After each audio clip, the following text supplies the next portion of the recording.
Welcome back, everybody, and you can see here from the tracker that we've had the boats racing up the backside of Hong Kong Island, and there have been a few developments for those of you who are just with us in the transition zone on the lee side of the island. There was no wind, and that gave an opportunity for Sun Hun Kai Scallywag to squeeze into third, and Annie's team, Brunel, also got up there, and they're in fourth. Third and fourth are those two teams sort of battling it out. The losers of that transition zone were AXA Nobel and Turn the Tide on Plastic. We've got quite a close race here in the middle of the fleet. Mapfre still lead, Dongfeng race team in second. Breeze is in and they're sailing upwind towards the finishing line, we think off Green Island.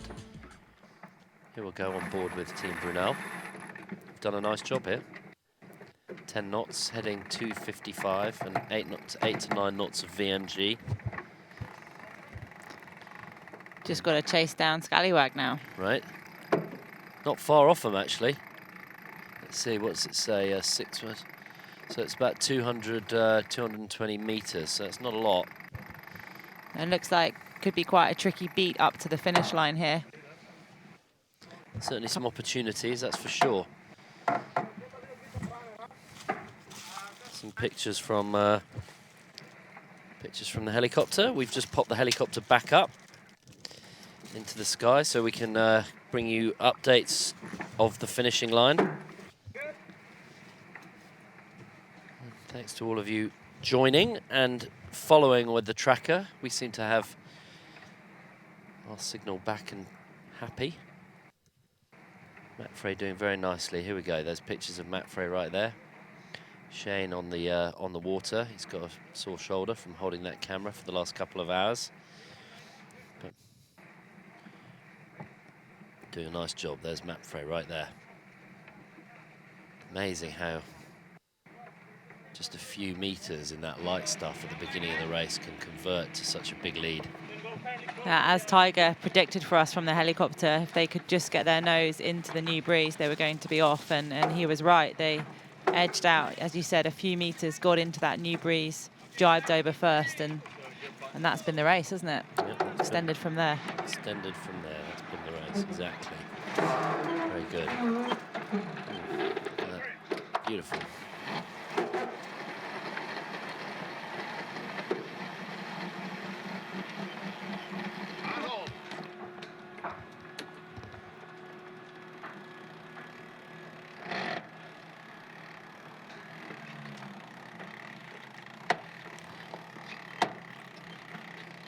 So going through attack right there.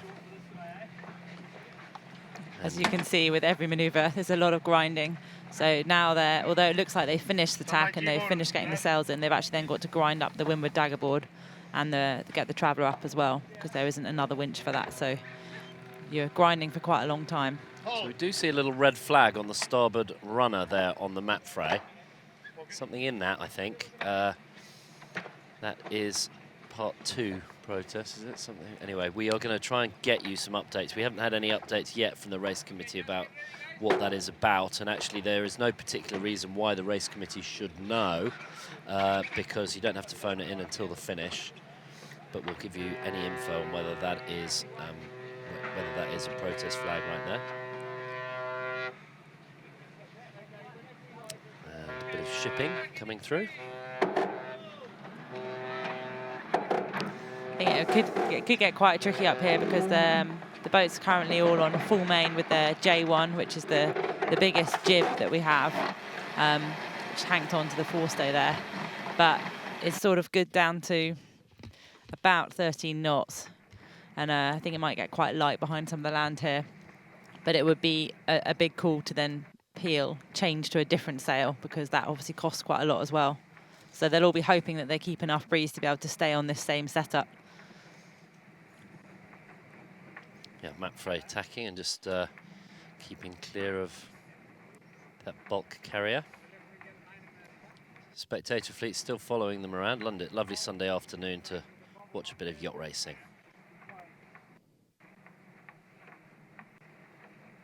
We're going to try and lay out a little bit as we go up towards the finishing line, let you enjoy the pictures and hopefully get some chat on board.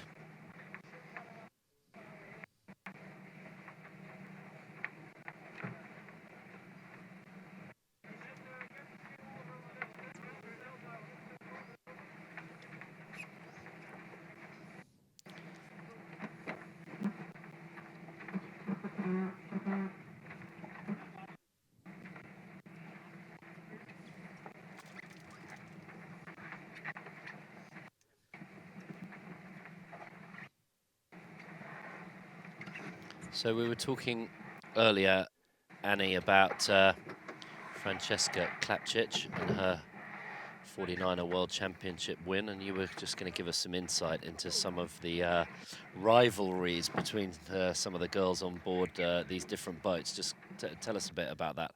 It was quite interesting. So in Rio, the last Olympics, are actually competitors, and they're now on different boats. So we've got Tamara Echegoyen here on MAPFRE, and she was in contention for the gold medal in the final race of the Olympics, in the middle race, and 4 of them were, and Francesca ended up 5th. She was also, they were all very, very tight for points, and actually Martin Grael, who's on Axonoble, ended up winning the gold medal. So these girls are used to racing against each other and in very close quarters. All friendly? Yeah. Most of the time. No, they're friendly most of the time. I mean, of course, when you're out on the water, it's war, and that's the same in the Volvo Ocean Race as well. But in reality, we end up racing against each other all around the world a lot. And although on the water you're the biggest competitors, a lot of us are friends behind the scenes.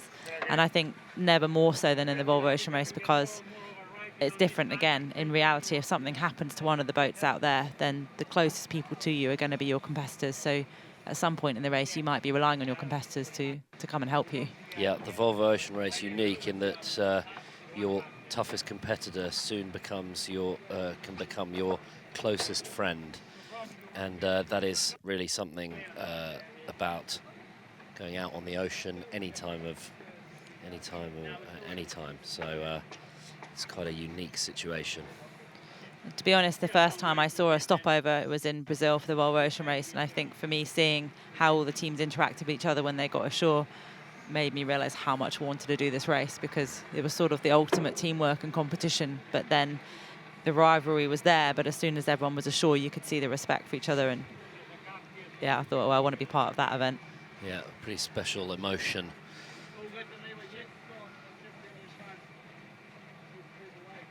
Joan Vila there's pointing out some navigational stuff. He might be, Andrew. He might be just advising them what to do on their day off. Bit of tourism. Yeah, right. Okay, we got some great pictures from the helicopter. I think we've got Tiger Mock up in the helicopter. Tiger, give us an update. Can you hear us? Hey, Andy. It's good to be back after a quick refilling and lunch with a Snickers bar, and we're back in terms about MAPFRE. The wind is back in the westerly. I think the cold front finally blow through. And you can see from here, from where they are to the finish, I think it's pretty straightforward. And I'm quite surprised the amount of lead they got right now. And I think they're like within half an hour to the finish line. And we're just moving backwards to the Dongfeng and the boys are just trying to have a peek and see where they are. It's from the lead I saw and the wind they got, it's quite difficult to catch up with this distance. So I guess it'll be a battle between the midfield around in the race course. Okay, great. Well, thank you very much, Tiger. And we'll come to you regularly with updates from the helicopter there. They've got it refueled, and they're giving us some great pictures from on the water. On board with Sun Hunkai Scallywag. Let's listen in.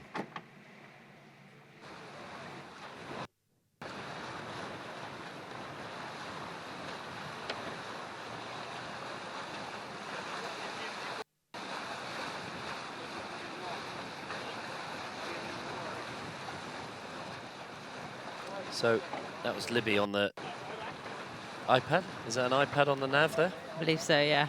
And on it is how deep it is. Yeah, she's not playing Angry Birds or Snakes or whatever. She shouldn't be. Yeah, Libby will be looking at depth for sure, and she'll have tidal information as well. And she'll be trying to put them in the right spot.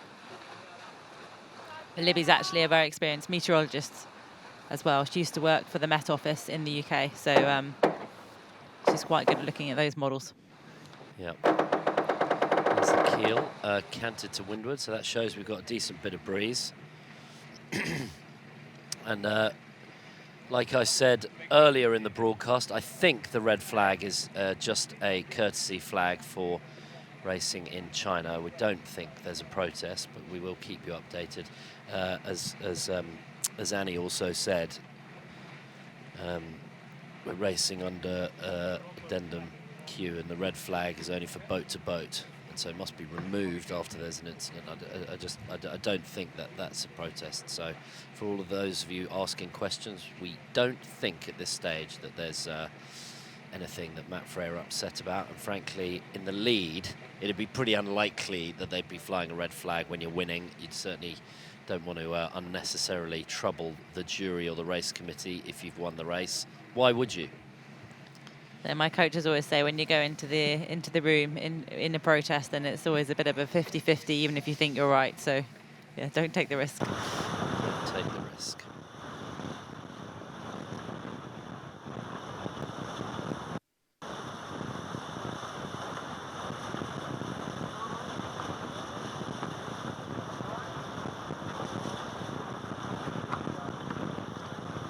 We got a question from Glenn Marshall. Are the support crew on the rubber duck boats nearby allowed to give them advice as to sail trim? No, while they're racing, no advice before the 5 minute. Then they can certainly have a look and help you. But once the race has started, no assistance from outside. Tacking on Dongfeng. Board goes down. Left-hand runner off by Badegri. New runner on by Jack Boutel on the right. Caroline Brewer lets go the jib and pulls it in on the new side. The grinder's in the middle. Turn the winch to trim the sail on. Daryl Wislang just easing a little bit of main sheet as the boat accelerates. If we can go back to that shot, I can show you where the red protest flag lives. You can see it on the Dongfeng just by the wheel. There we go, right there, just by Charles Quadrillier's left boot. That's the protest flag in its little holder, and the Chinese courtesy flag is on the shrouds that you can see fluttering in the middle. Charles calling for main on.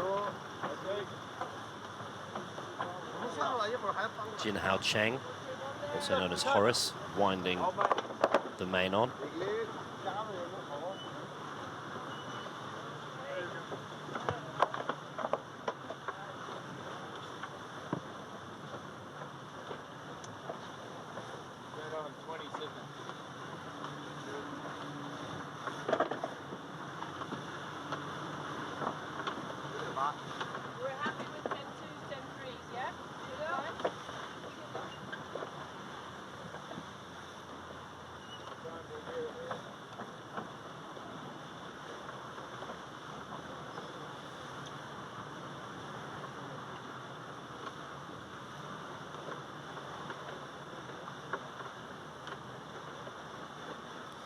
Mapfre leading over Dongfeng race team by 3.5 kilometers. Quite a decent lead, and then another 3.5k back to Sun Hung Kai Scallywag. But quite close between them and Team Brunel.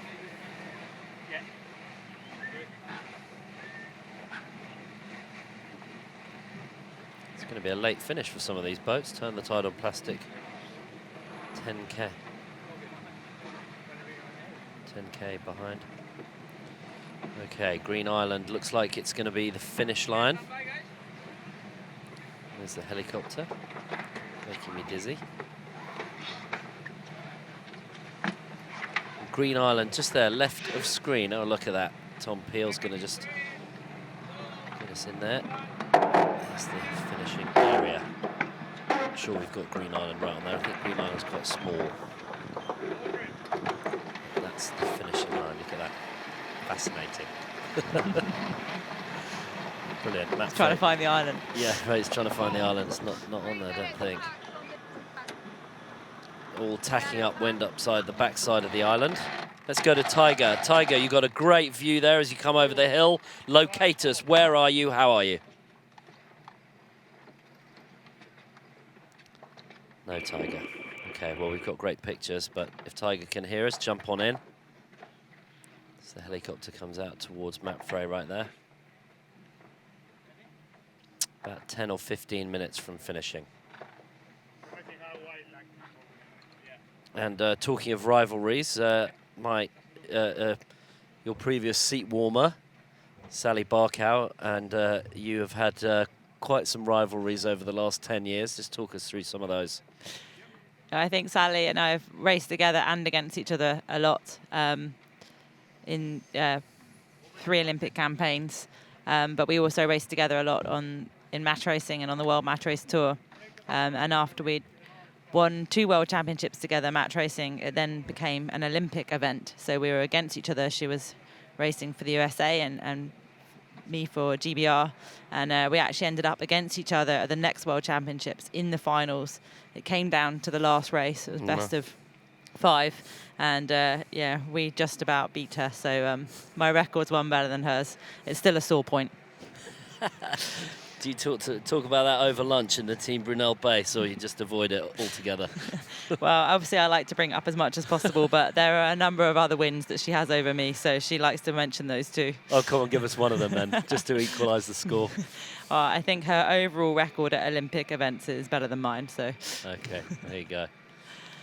But now I shouldn't be too mean to her because she's very kindly replacing me whilst I've been injured in the last leg and at the moment on board. So all that grinding she's having to do is, yeah, to help me out. Well, when she was in the booth over the last few leg starts, there were certain moments when she was really feeling quite left out. So I think you've certainly done her a favour. She can just remind herself of sometimes the miserable moments. So when she's back in this warm and luxurious commentary booth, she'll know what it's all about. Yeah, I think she did say to me just to be aware that this isn't a permanent swap now. Very good. Pictures of Mapfre.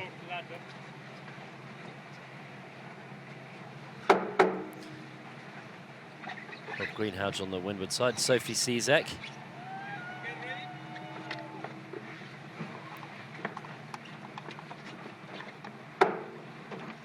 Okay, we've got good helicopter pictures. Maybe we've got Tiger Mok. Can you hear us?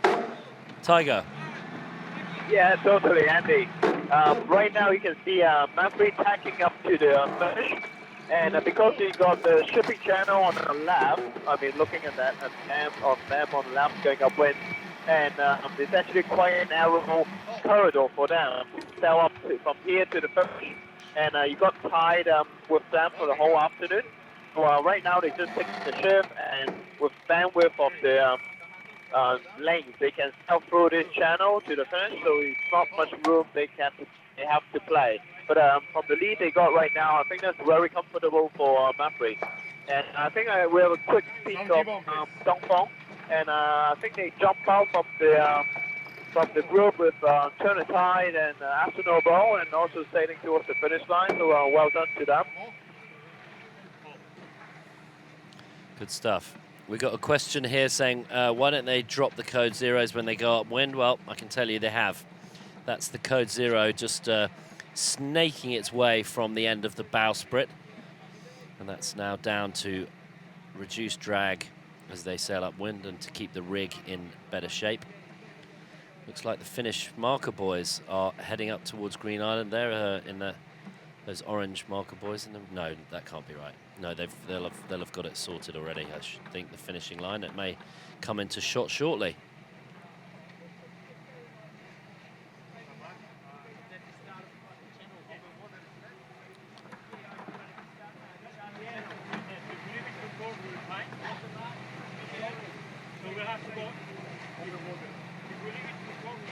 Joan Vila, the navigator. Let's push up the sound a bit here and listen in on Mapfre.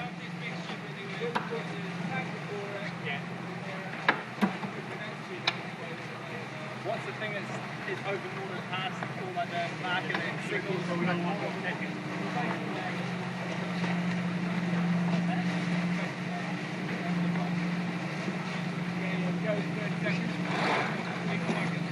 Very soon, guys. Yep.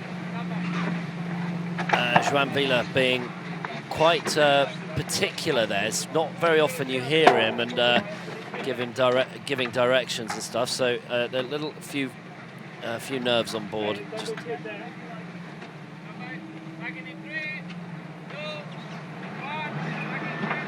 Joan Vila on the left, pulling on the new runner. Rob Greenhalgh on the right, letting off the old runner. Sophie Cizek in the middle with, I think, Tamara Etchegoyen on the grinders. No, that's Tamara going up on the bow right there. Just making sure that it's the lazy sheet of the jib that it's clear as they hoist the dagger board there. Okay, did she have a slight problem there? She certainly moved like a scalded cat. 2, 1, go.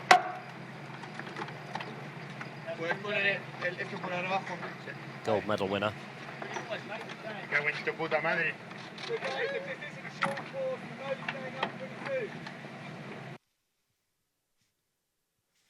In London in 2012, I was there commentating on the Nothe in Weymouth when she won the gold. Very impressive it was. Unfortunately, I was racing her, behind her. Yes. Last race, last leg. That's match racing. Jibing off. Let's not revisit that one, hey? Sure, painful moments. Okay, Matt Frey. Coming upwind. That's the windward dagger board there. Up, the leeward one down. Yeah. What does that do to the mechanics as they sail upwind? Well, the dagger board just helps with the leeway, so it helps you to sail higher towards the wind, basically, and lose less sideways. But you don't want both down, because then you'll have too much drag. Got it.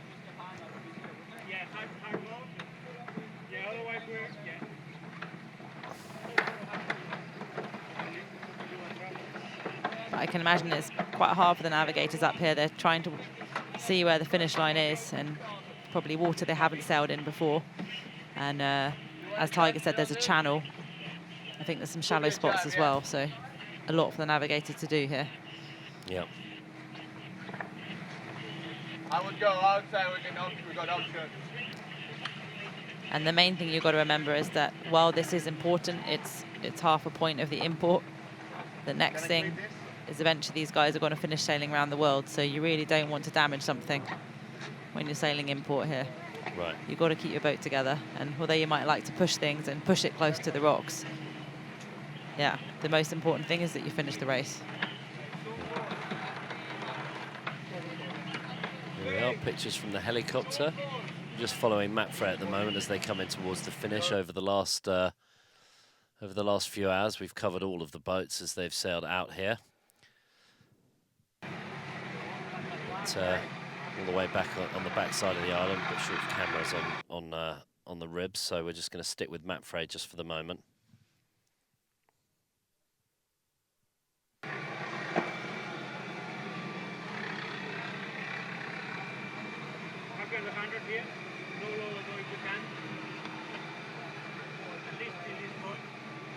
Go a little bit of trim if you want. Give it to me. Yep. So it looks like Matt Frey going to finish in around 4 to 5 minutes. Okay, this height is good.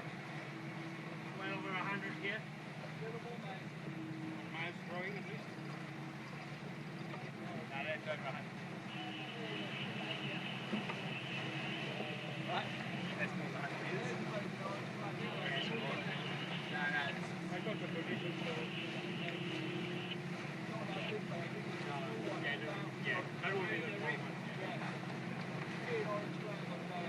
Small rib here is yellow, black. They're just making absolutely sure that they don't miss this finishing line at Green Island. We've got. Okay, let's go up to Tiger with these beautiful pictures from the helicopter. Tiger, what say you? Yeah, we're just flying on top of Green Island, and you can see that the breeze is pretty steady at about 12, 13 knots. And I think it's just heading steadily to the finish line. And it's actually a really good turnout in terms of spectator video of Hong Kong. It was quite amazing that amount of boats come out to support this event in last 2 days, also the weekend before. I mean, sailing wasn't it's not a big activity in Hong Kong, but the Volvo stopped over in Hong Kong. I think that's boosted Hong Kong sailing a bit. And hopefully we get a lot of more teenagers and get into our spots in Hong Kong. That would be nice. I saw a lot of friends coming out to greet the feed, like ambushes standing by Mafre, and then when we flew by Po Toi, we saw a Free Fire crew having lunch there. So that's another nice spot to go for seafood lunch for all the boys in the Volvo. They need to check that out. Very good. All the top tourist tips from Tiger Mock. Here we are with onboard pictures from Matt French. Matt Vilo is the guy you can hear most of. Yeah, we don't know where they are. Hopefully they get fourth. Hopefully they get fourth and Brunel gets fifth. So they're talking here about points on the other boats and what they hope the other positions of the other boats are to maximise their lead in this import series. Yeah.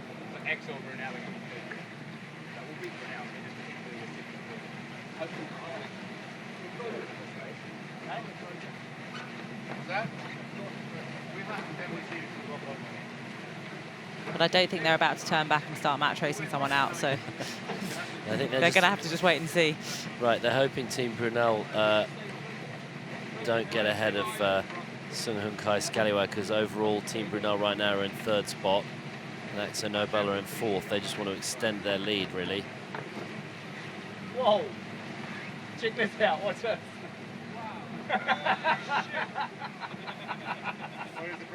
Okay, widen out the shot there. They've got something they're looking at right on the bow.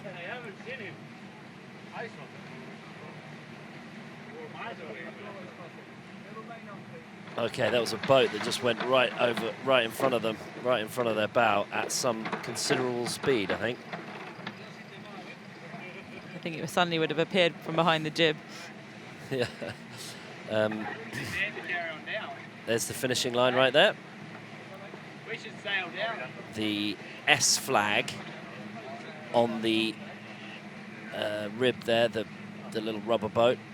That means shortened course. It's a white flag with a blue square in the middle.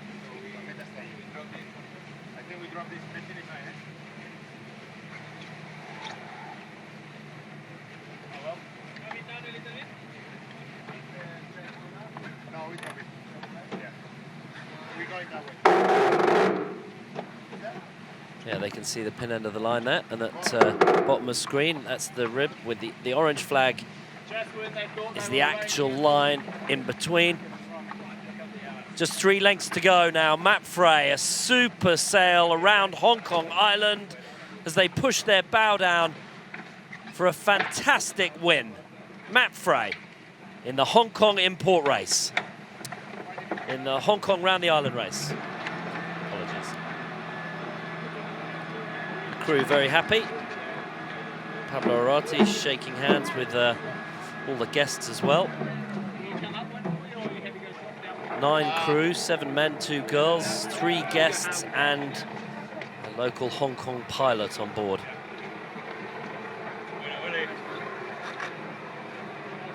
We said yesterday, Andy, that they looked a little bit heads down after coming 4th in the import race, and you know, good.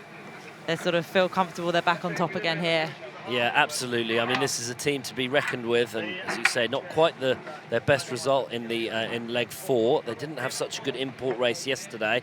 We were just talking about whether that is heads down moment, and this is exactly the makings of a super team, just bouncing right back for a win that they eked out in very trying conditions at the beginning when it was light, but they sniggled and slid their way ahead of the fleet by just a few lengths. And that was enough that got them into new, fresher breeze. They extended all the way around the racecourse to win by over 3,000 meters, 3.5 kilometers.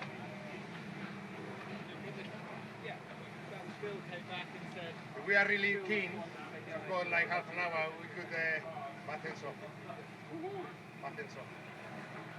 Butthead swing.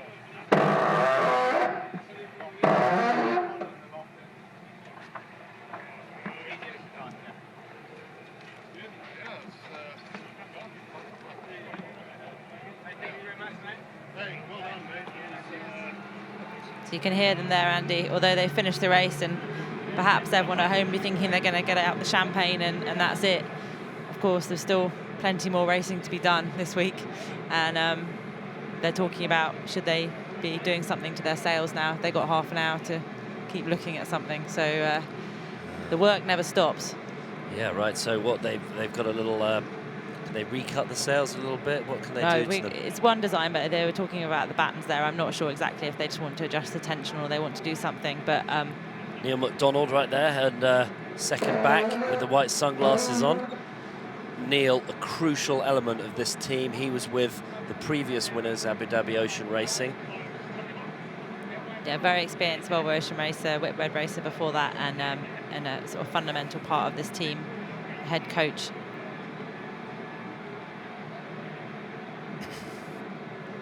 And he'll be pleased for them here, but then he's probably telling them, okay, we've got some other stuff to look at now.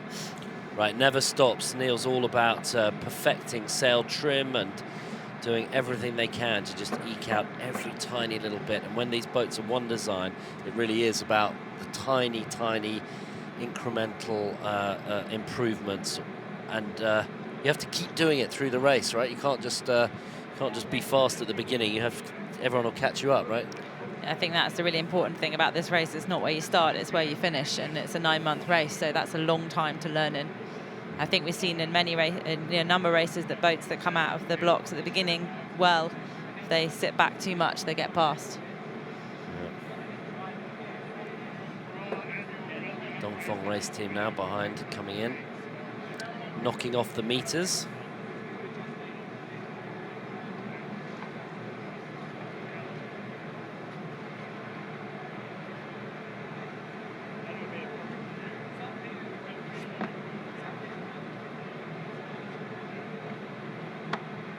Lots of Mapfre fans with the hashtag #VamosMapfre giving their love for their team. It was amazing in Lisbon how many of their supporters came out.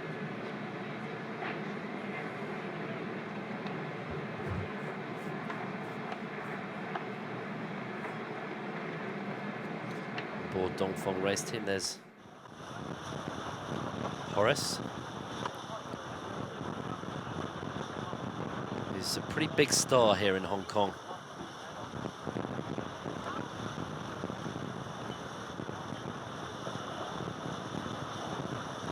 Chen Jinhao is his Chinese name, but he's now become resident of Hong Kong. Hong Kong, 12 knots boat speed towards the finish. I'm not even sure they've got very many tacks to go. I think they're almost on ley line, are they? Final tack to go. Yeah, it looks like it from the tracker. Yeah, one more tack maybe.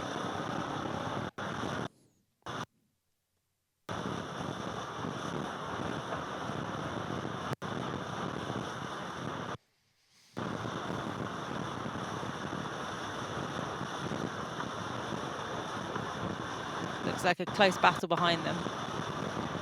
Yeah, between Sung Hung Kai Scallywag and Team Brunel.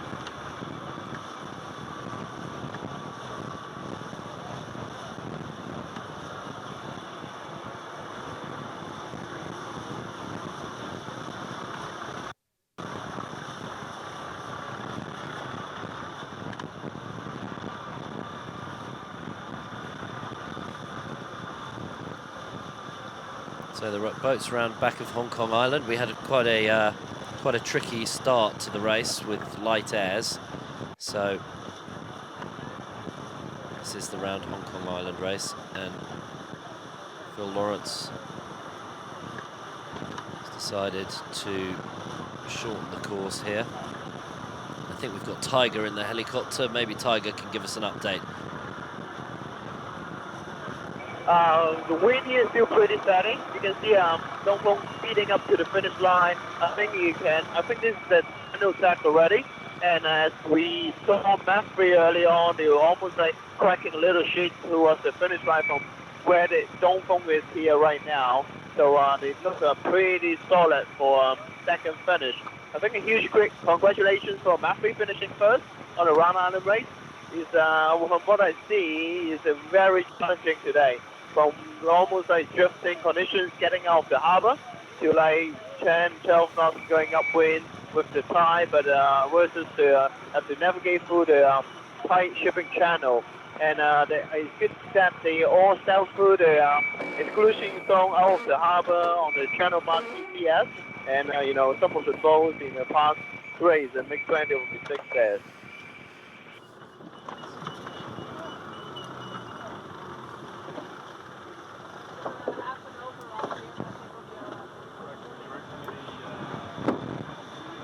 So thank you very much, Tiger. So Annie, this throws up a very interesting situation, these results here, because in this, the combined totals of these two results are 2 second places for the Dongfeng race team. Mapfre got a 4th yesterday and a 1st today.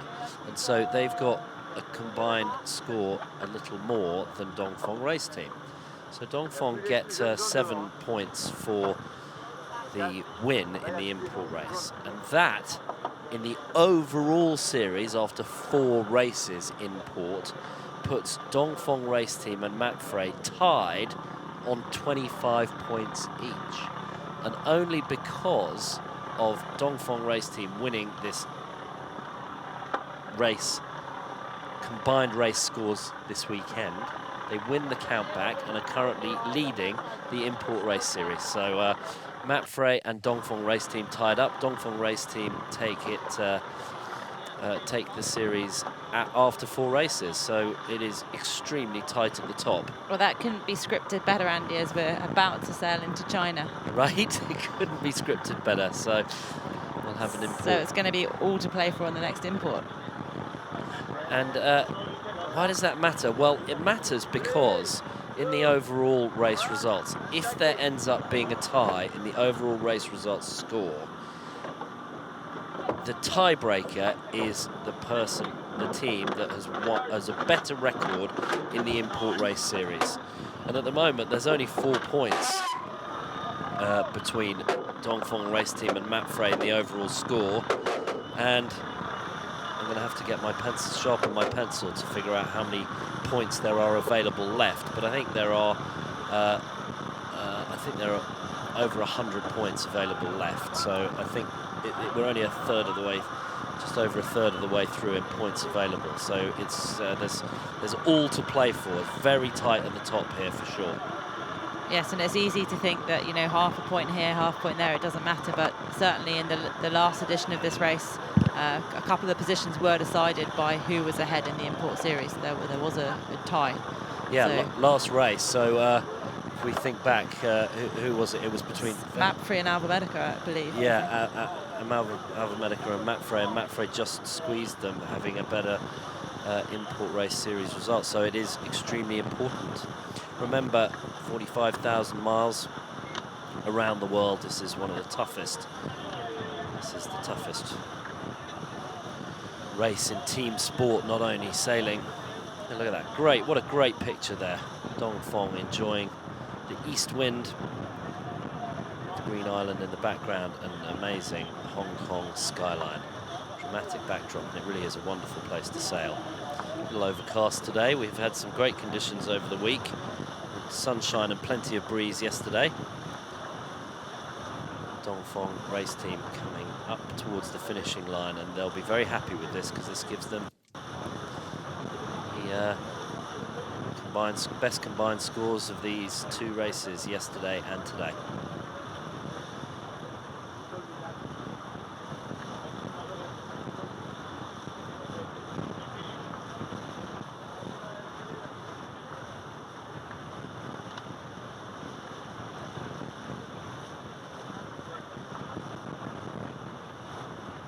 They've done a good job here to get a second place. If we think back towards the start of the race, they had a good start, but so did Akzo and it shows the snakes and adders out there. Akzo have dropped back now into 5th, and Dongfeng managed to get a second, and they were neck and neck. earlier on when we left them. Yeah, very close indeed. And there's a battle going on here for 3rd and 4th as well between Sun Hung Kai Scallywag and Team Brunel. What have we got? 200 meters between the two of them, with about 4 or 5 tacks to go.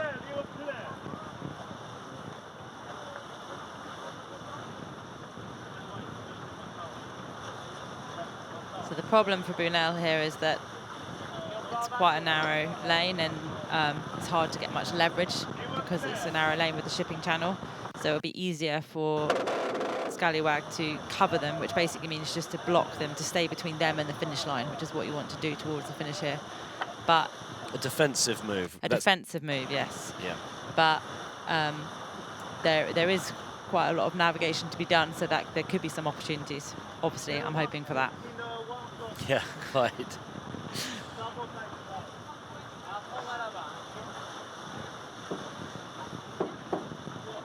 Pascal Bedegari just calling his helmsman Charles Quadrillier to the exact finishing line. Jin Hao Chen also keeping his eyes out. It's lured.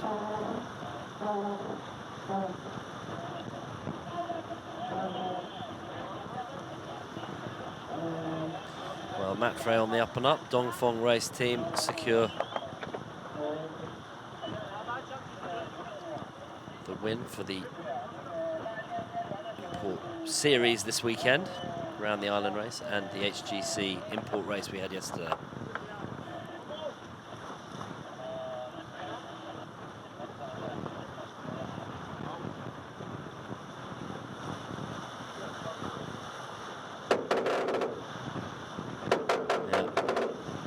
Dongfeng race team. I'm pretty sure they will have done the calculations already, right? This won't be news to them, but be interesting to see their reactions when they cross the line.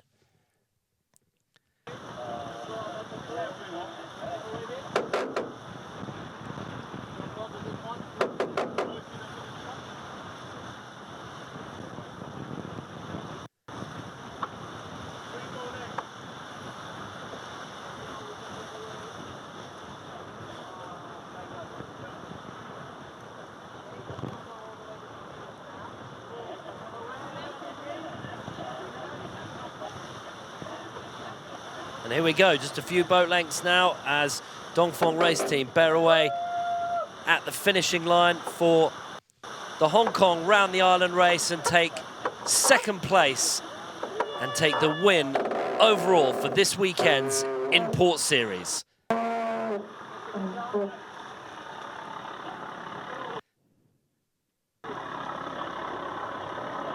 Everyone very happy on board the Dongfeng race team.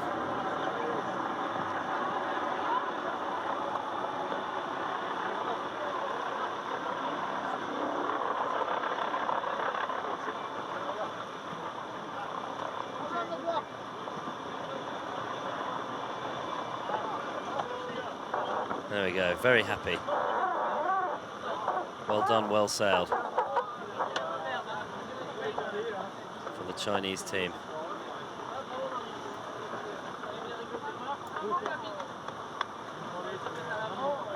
The onboard reporter there, that looks like Sam. Oh no, the OBR, that is Michael. Martin Kirazore, that's Martin Kirazore there with the red trousers and the black top with the OBR on the back.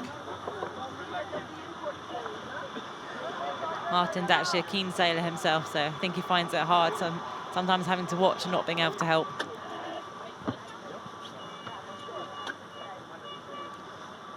The onboard reporters are only allowed to film and they're not allowed to help the sailors with any of the sailing. No, not allowed. But he's always itching to.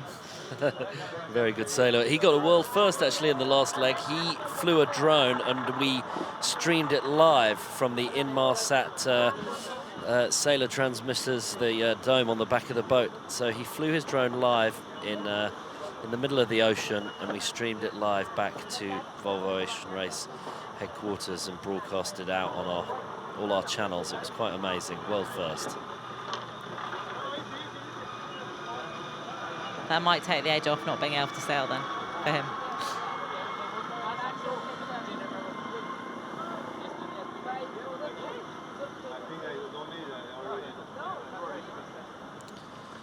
Okay, well, the speculation that we had about Mapfre was actually correct. It did look like a protest flag, and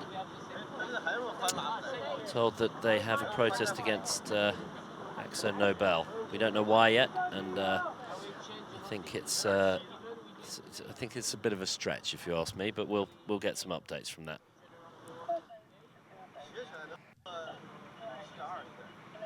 Battle between third and fourth here, Sung Hoon Kai Scallywag and Team Brunel.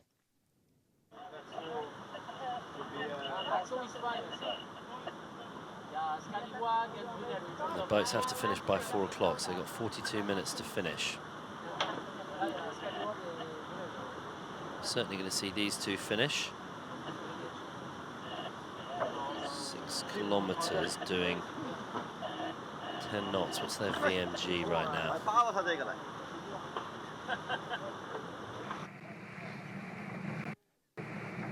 Bauer Becking on the wheel. His 8th Volvo Ocean race, quite a veteran. I bet he's got some stories, Annie.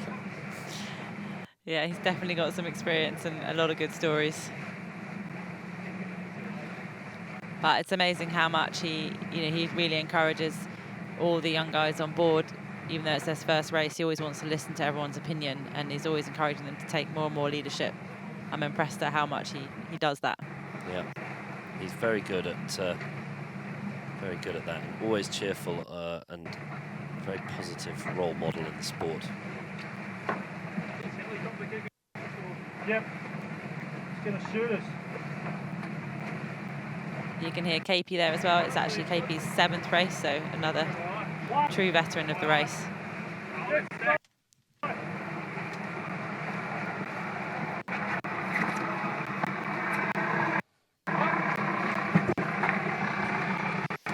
He sailed way back in 1993 on Tokyo. Then Toshiba, then Movistar, then Puma Ocean Racing, where they finished 2nd. And then the 11-12 with Team Telefonica, actually with Xavi Fernandez. This is with Xavi Fernandez. And then Team Brunel, where they were 2nd in the last edition of this race. Just there you can see Louis Balkan, who was also part of the team in the last edition with Bauer Becking. An under 30 and real talent. Yeah.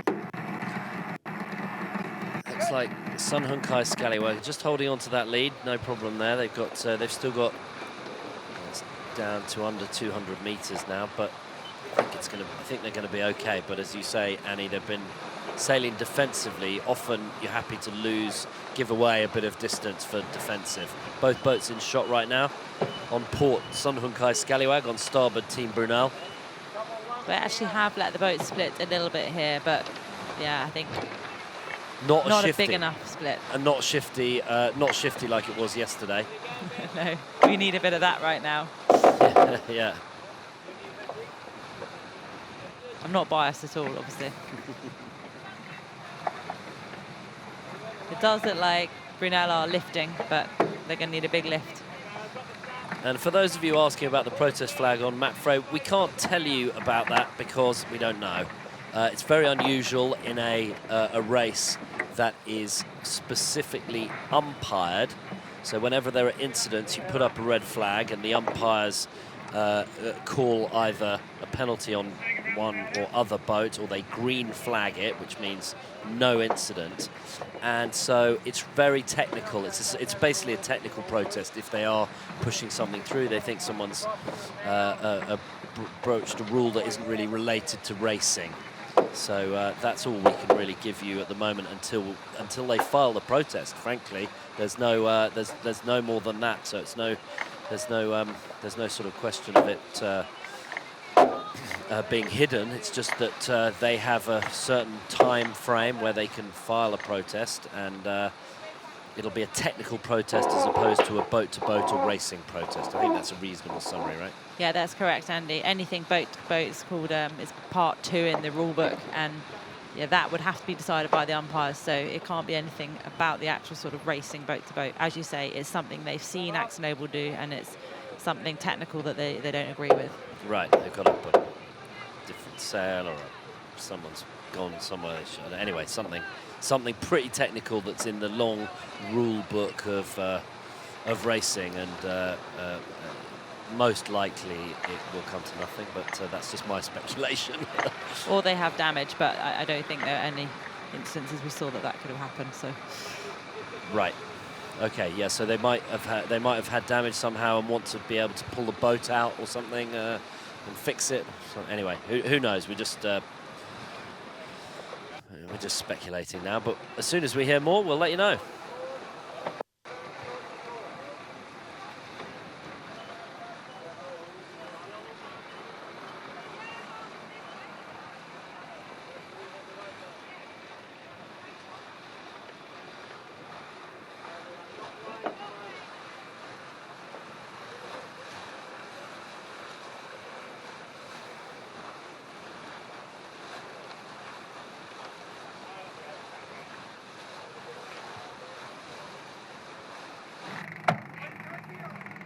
That's it. Another one, isn't it? Yellow mark to yellow mark in front of us. Right on the bow. Just down. See the pillow, it's like about just to the right of that. They're just talking about the location of the finishing line. It's a gate. It's a gate with a... KP's voice.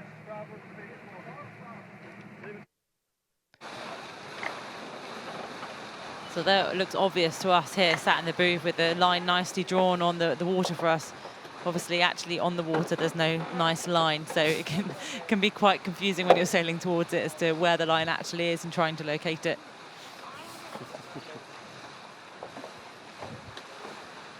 Brunel have got to be hoping here that the Scallywag aren't actually laying the finish line, which means that they will have to do another tack, and that will give them an opportunity. But let's see if Libby's got this right. All looks all right to us here. We can see the lines. Obviously, no lines out there on the water. Here they come towards the finishing line. The yellow mark at the top, the middle of the screen at the top of the line is the pin end, and then committee boat end is at the bottom. There's an orange flag that denotes the exact point of the line, and that's where the race committee look down the line and take a transit on the yellow marker buoy. And then there's a S flag up, which is white with a blue square in the middle, and that means the that's S for shortened course. Sun Hung Kai Scallywag, they looked pretty ropey at the beginning of the race, but they managed to get through the transition on the back of the island with a little bit of local knowledge and some expertise.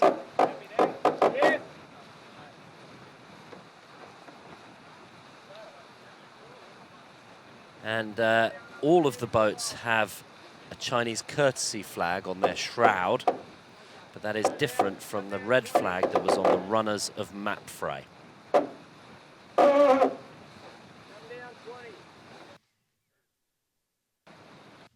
Here we go, Sun Hung Kai Scallywag coming down towards the finishing line for the Hong Kong Round the Island race.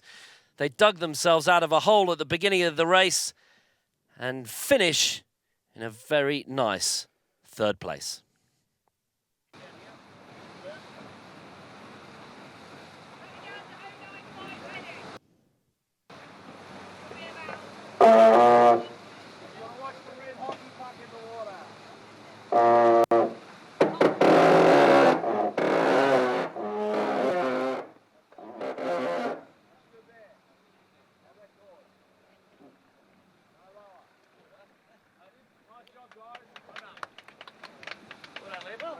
And Team Brunel just a few boat lengths away.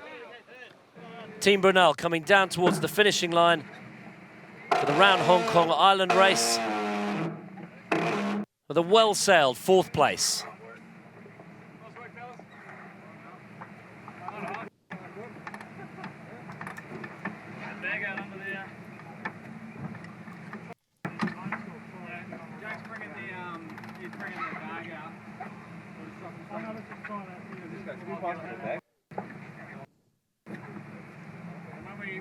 tighten the hand down, Carlo. Just we're going to tighten and fittings out. Leave the bushings in. Leave it in. And touch the fucking bush. I love it, guys. You have a whole bag of spats on. Fantastic. Yeah. Crash it down in here. It's always when you never start too early, you're always too late. Has to happen once in a while.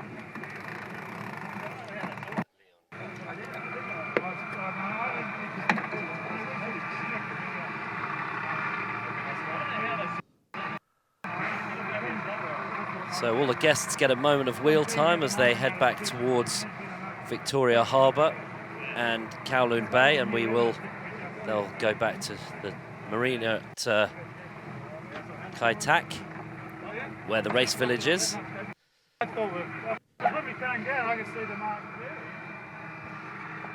And Andrew Cape just explaining that he had it all under control all the time. I think he's questioning if they were over the line or not at the start, and it looked quite close. Was he? They were called over. Yeah, they were. They were called over, and they did a good job of being the first boat to return back. Okay. In 5th place, it's Akzo Nobel, who are in a race against time to finish. They've got half an hour to finish. Chris Nicholson there helming. Countdown to the time limit. So the time limit is 4 o'clock. And if they don't finish by 4 o'clock, they get 0 points. Bad luck. That's a long day out for 0 points. Yeah, that's a bit painful, isn't it? Well, at least they got to see Hong Kong. Yeah, a tour of the islands. Look on the bright side.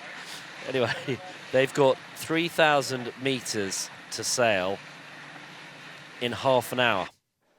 I think they're going to be fine. They're going to be all right, aren't they? We can do the maths. Turn the tide on plastic, have 4.5 kilometers. It might be a little trickier for them. They've got to be doing 9 knots VMG to do that.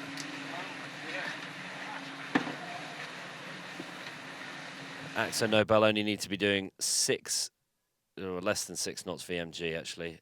So they need to be doing 6 kilometers an hour of VMG, so that's no problem.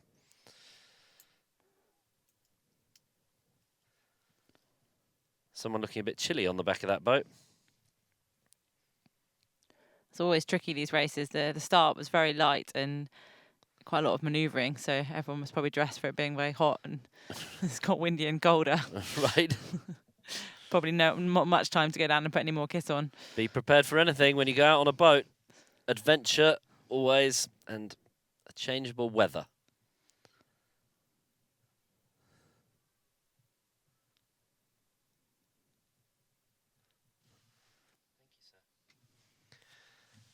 Lovely pictures of Akzo Nobel from the helicopter.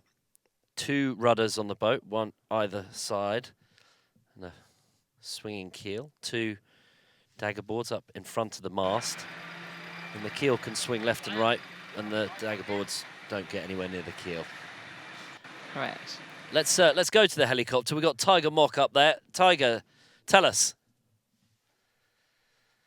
Oh, there was a really mixed emotion watching Team Scallywag and Bruno battle to all the way to the finish.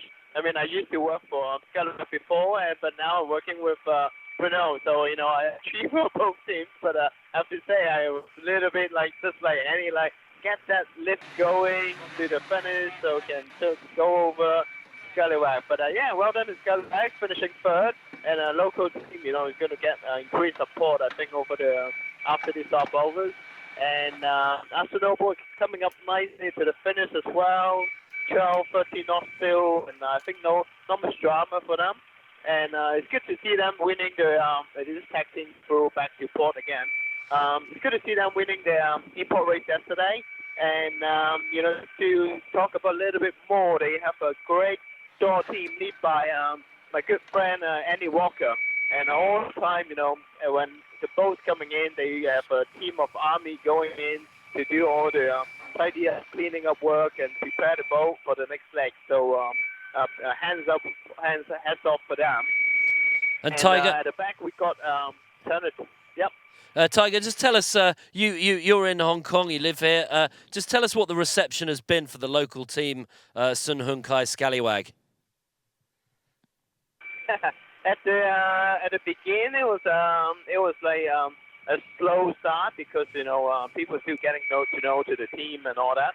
And as the race go on, and we start to see, especially when they come into the Hong Kong and they got the podium first finish, so it was received pretty well.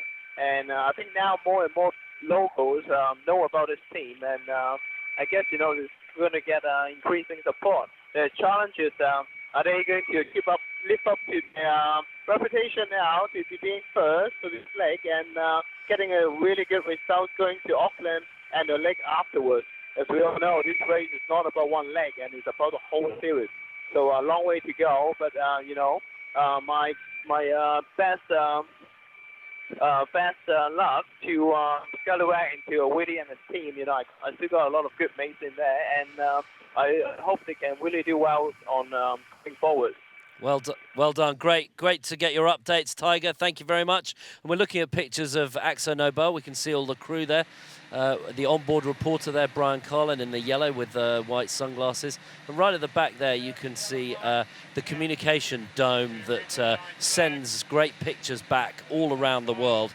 And those are actually made by Cobham, who are one of the partners of the race. The software made by Inmarsat, and Cobham give us all the hardware for communicating back, and we're very appreciative to them for all their hard work keeping us all connected and everybody's safe. So Nobel coming towards the finishing line. I think they're going to be all right. 1,800 meters to the finish, and we've got 25 minutes to go. Turn the tide on plastic. I think they're going to be all right here, aren't they? I think someone's done the maths. I think someone smarter than us has figured all this out.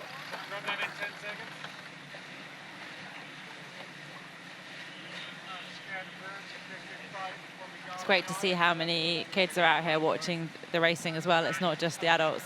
I met an Optimist group, the ABC Hong Kong Optimist group yesterday, and also all the Optimist kids from Hong Kong Yacht Club, all running around collecting signatures and chasing after their favourite sailors. And this sort of the communication off the boats, this sort of connectivity. When you're on board, do you have your own? You have a phone, a device to send photos and stuff. You have your personal. Tell us. Yeah, we have for this race. It's new. We have something called a crew communicator, which looks a bit like a phone. It isn't actually a phone. Of course, I'm not allowed to, phone home and ask where my competition are and where we should go next. But we can send images and tweets and Instagram messages off of it. So the idea is to get sort of raw content, so straight from the sailors. And to be honest, I'm a little bit old and a bit old school. Maybe not so good at that, but the younger guys on board have definitely embraced it. And you'll see them sending off images from that day. So that's amazing that they can be somewhere in the middle of the Southern Ocean and you're seeing an image they've taken seconds before. I think you're talking yourself down. I've seen some hashtag. What was it called? Lush Life on Instagram. Don't look. Okay. Yeah. Well, we thank very much. We might have to ask who's running that account, Andy. Okay, it's not you. All right, not official. Okay, forget I said anything. Well, we just, again, want to thank Cobham for their equipment, which allows you to do all that communication from everywhere around the world. I mean, it's remarkable. You can do it from live video from the Southern Ocean. And I think, some of the drone footage as well that we've seen with that, certainly with the whales feeding in the last leg, was incredible. And to be able to get that sort of footage off the boat, and I wasn't able to do the last leg, but the drone footage was incredible. I felt like I was there with the sailors.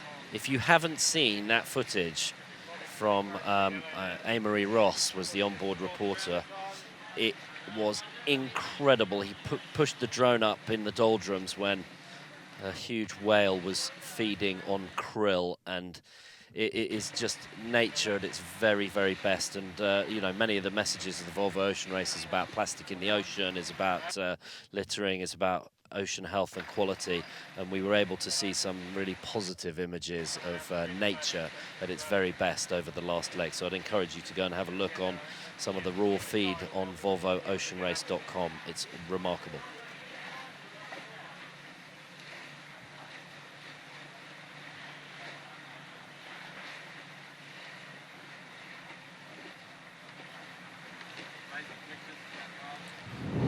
Hey, look at that, just because we can. Look, watch this. Not really that much to look at. No, I mean, it's pretty strange to see. This is, so these are a bunch of fish right here. All of these, it's a fish fest, and here comes a whale for lunch. This is the shot I was just talking about, and our TV team managed to cue it up right there. Look at that, incredible. And the whale then just exhales all the extra air and water and keeps all that fish for a lovely lunch. Amazing, just superb pictures, and that has been viewed millions of times on the internet now. Okay, Team Akzo Nobel on their way upwind. Thanks very much to Alice in our gallery here for queuing that up as I was chatting away, as we were chatting away about it. What a team. What a team. Chris Nicholson driving the boat here on Akzo Nobel. Nikolai Sersted taking a break.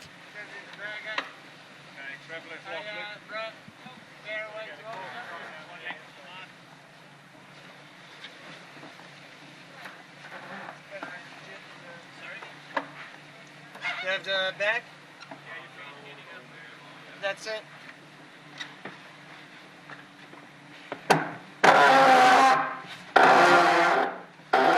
And Akzo Nobel pushing the bow down to cross the finishing line in 5th place in the Hong Kong Round the Island race.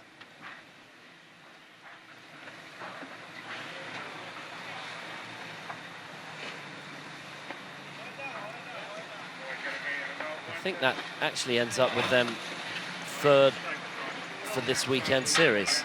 Yeah, So, they've done not enough there to get on the podium for Yeah. the series, which I think they're, well, they'll obviously be disappointed with today after yesterday, but they've got to be happy overall. They won yesterday in a brilliant race. It was really good. They sailed extremely well. And that meant they could finish this one in 5th place and still get 3rd overall.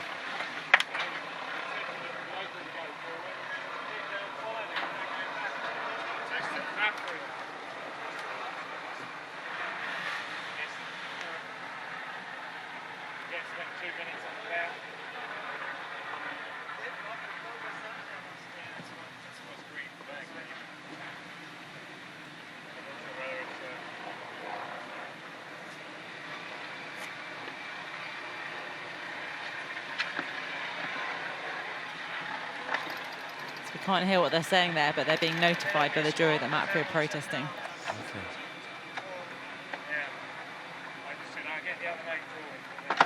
You off the lock here, Simeon, or not? Oh, good ears there, Annie. Well done. It's not off the lock, is it? No. Yeah, you don't. I doubt it. Bit more? Yeah, that's it.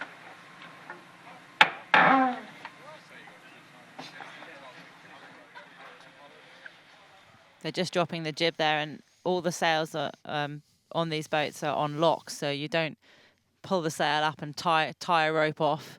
It's much more secure than that, and so then you need to grind it back up and get it off the lock to drop the sail.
So I just want to, I want to ask you again about the lock, because as a non-sailor, you might think a lock is something that that you do with your bike, but it's quite a different sort of mechanism. It's more of a sort of, I don't know, a jam or a Yeah. we call it a bullet, and it basically goes into sort of a slot, and that it's much safer. So it means that rather than the sail having to be held up by a rope being under tension, once you've ground it up into the lock and that bullet is sitting in the sort of in the gap, then that's what's holding it up in the air, and that means there isn't any tension on the rope and there's no danger of that rope wearing. So obviously we've got to go a lot of miles. So the bullets and the locks are very safe. Hold.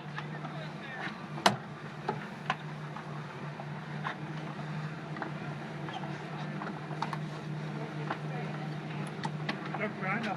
Keep that out. It's called a lock because it locks the halyard, it holds the halyard up locked, but it doesn't actually lock it closed, as it were. But anyway. Yeah, well, there's actually, to get it out, you actually have a little trip line. So you pull a thin line, and that essentially opens the lock. That means you can take it back down again. Yeah. And that's why if you see in the pit, which is the area in the cockpit, that you see lots of ropes, there's lots of thin little ropes, and they're all the trip lines. So the pitman really has to know which line they're pulling. I think they've got about 15 different lines there they can choose from.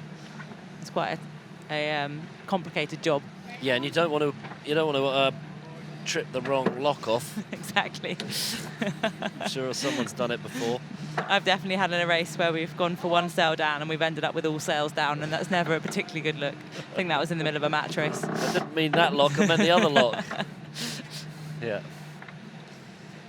Okay, Dee Caffari and her team turn the tide on plastic, sailing towards the finishing line. Right on the back there, the onboard reporter is James Blake, and that is Sir Peter Blake's son. He is doing great. And Sir Peter Blake, actually one of the pioneers of the onboard reporter when he was on Sir Aramco, I believe. He got Peter Montgomery on board the boat to do a leg. Or anyway, Sir Peter Blake, one of the pioneers of onboard reporters, and rather appropriate that his son is now an onboard reporter here for the Volvo Ocean Race. Today his turn is on Turn the Tide on Plastic.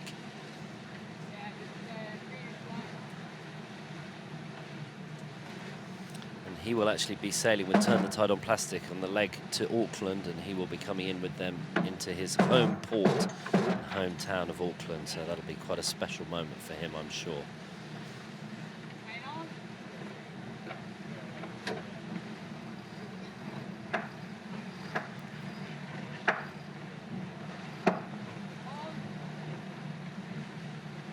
Nice turn of pace on Turn the Tide on Plastic. A very important message that over the course of the last 6 months of their sort of publicity campaign around the Volvo Ocean Race has done amazing things, and they've been in the right place at the right time, and they've pushed the message, and it really has gone viral all around the world, and real action is being done to turn the tide on plastic as they come across the finishing line to take 6th place in the Round Hong Kong Island race here today.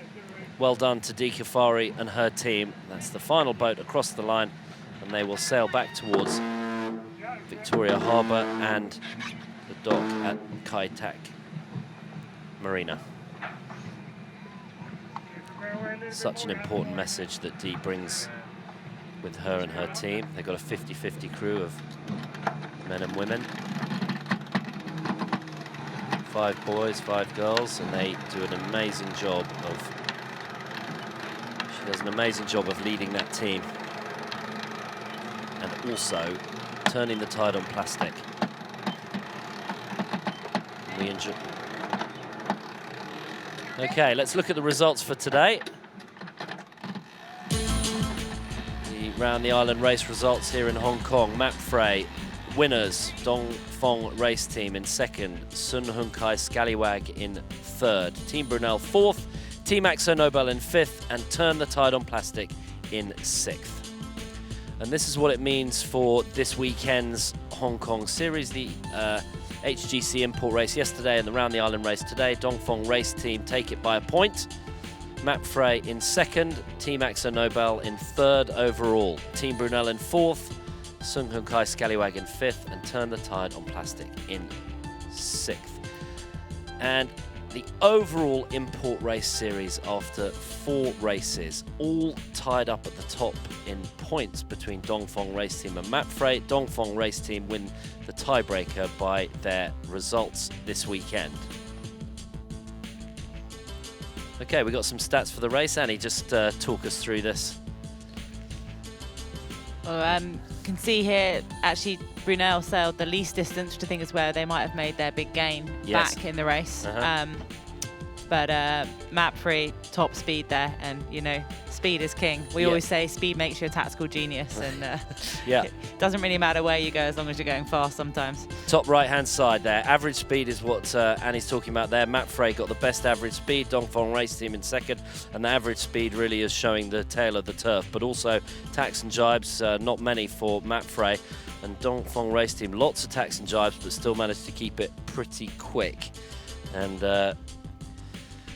the distance sailed, Turn the Tide on Plastic and Axo Nobel sailed in that light area, just a sort of a little too far. So,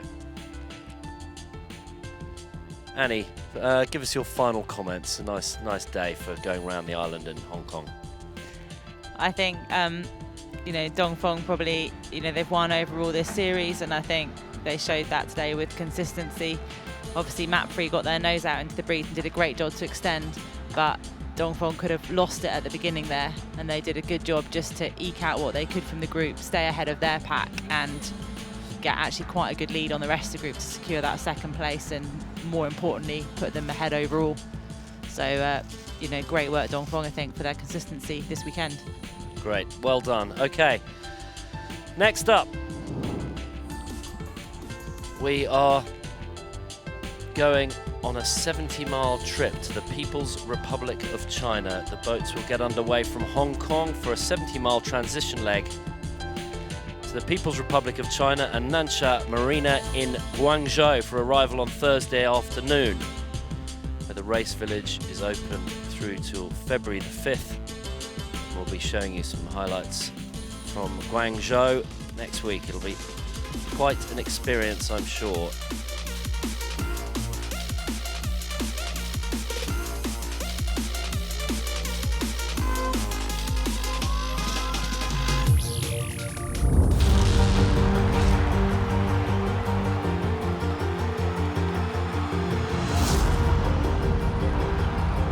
Today we've seen plenty of action. We've seen breeze in the 20s, we've seen breeze in the 2s.